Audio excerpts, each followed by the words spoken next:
नमस्कार मित्रांनो, मी विनोद आपल्या सर्वांचं पुन्हा एकदा स्वागत करतो आपल्या मराठी टेक इन्फो चॅनलमध्ये. मित्रांनो, मुख्यमंत्री माझी लाडकी बहीण योजनेत काही बदल झाले आहे. काही कागदपत्रांमध्ये सूट देण्यात आलेली आहे, तसेच काही अटी शिथिल करण्यात आलेल्या आहेत. तर कुठल्या अटी शिथिल करण्यात आलेल्या आहे आणि कुठल्या कागदपत्रामध्ये सूट देण्यात आली आहे सविस्तर असं जाणून घ्या. त्यामुळे मित्रांनो, चॅनलला सबस्क्राईब करा आणि व्हिडिओ शेवटपर्यंत बघा.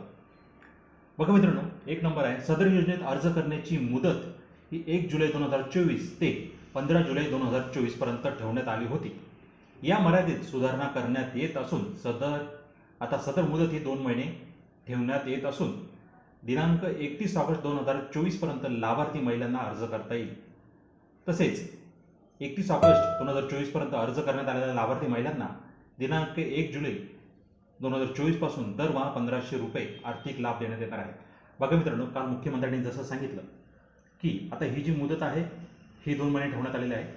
म्हणजे आता ही जी 15 जुलैपर्यंत लास्ट तारीख होती, आता ती तारीख 31 ऑगस्ट 2024 पर्यंत ठेवण्यात आलेली आहे. आणि जरी 31 ऑगस्टपर्यंत जरी महिलांनी अर्ज भरला तरीही जुलै महिन्याचे सुद्धा पैसे त्यांना ऑगस्ट महिन्यामध्ये येणार आहे. म्हणजे ऑगस्ट महिन्यामध्ये जरी फॉर्म भरला तरी जुलै आणि ऑगस्ट या दोन्ही महिन्याचे पैसे तुम्हाला भेटतील. म्हणजे 1500 असे 3000 रुपये भेटतील.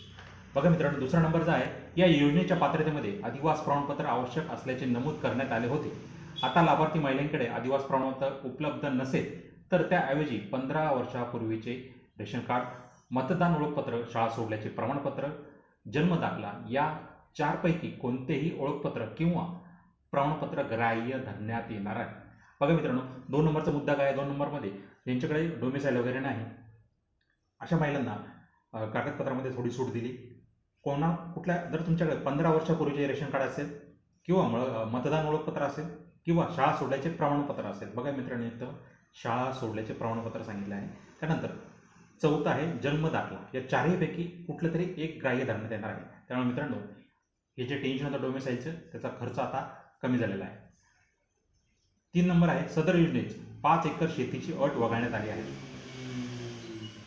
बघा मित्रांनो, या योजनेत सर्वात महत्त्वाचा मुद्दा होता ती 5 एकर शेतीची अट.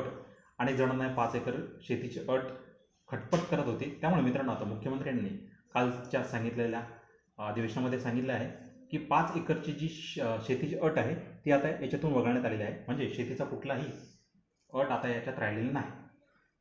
चौथी गोष्ट, सदर योजनेत लाभार्थी महिलांचे वयोगट 21 ते 60 वर्ष वयोगटाऐवजी 21 ते 65 वर्ष वयोगट करण्यात आले आहे. बघा मित्रांनो, 4 नंबरचा मुद्दा काय आहे, सदर योजनेत लाभार्थी महिलांचे जे वय होते 21 ते 60 वर्ष होते, त्याऐवजी आता ते वाढून 21 ते 65 वर्ष वयोगट करण्यात आले आहे. 5 नंबर आहे, परराज्यात जन्म झालेल्या महिलांनी महाराष्ट्रातील अधिवास असणाऱ्या पुरुषांबरोबर विवाह केला असेल तर अशा बाबतीत त्यांच्या पतीचे 2 डॉक्युमेंट लागणार, 3 डॉक्युमेंट लागणार आहे. एक आहे पतीचा जन्मदाखला, दुसरं आहे शाळा सोडल्याचे प्रमाणपत्र आणि तिसरं आहे अधिवास प्रमाणपत्र ग्राह्य धरण्यात येणार आहे.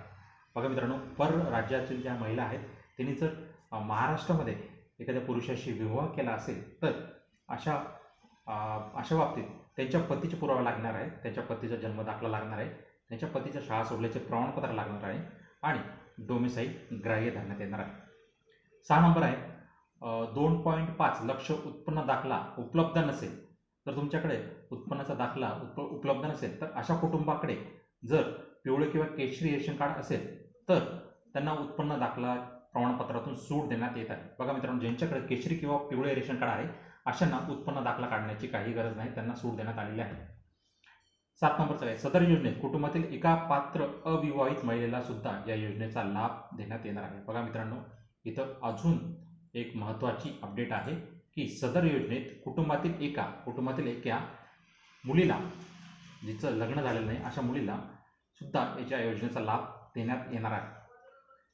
ही महत्त्वाचा मुद्दा आहे मित्रांनो, कारण अगोदर त्यांनी सांगितलं होतं की कुठल्याही अविवाहित महिला सोडून कोणालाही याचा लाभ घेता येणार नाही. पण आता सदर योजनेत कुटुंबातील एका पात्र अविवाहित महिलेला सुद्धा या योजनेचा लाभ देण्यात येणार आहे. बघा मित्रांनो, ही होती मुख्यमंत्री माझी लाडकी बहीण योजनेतील बदल. तर मित्रांनो, व्हिडिओ आवडला असेल तर लाईक करा आणि अशाच महत्त्वपूर्ण योजनांसाठी आपल्या चॅनलला सबस्क्राईब करून ठेवा, जेणेकरून असेच नवीन अपडेट्स आपल्यापर्यंत पोहोचतील. तर मित्रांनो, आता तुमची रजा घेतो. तोपर्यंत जय हिंद, जय महाराष्ट्र.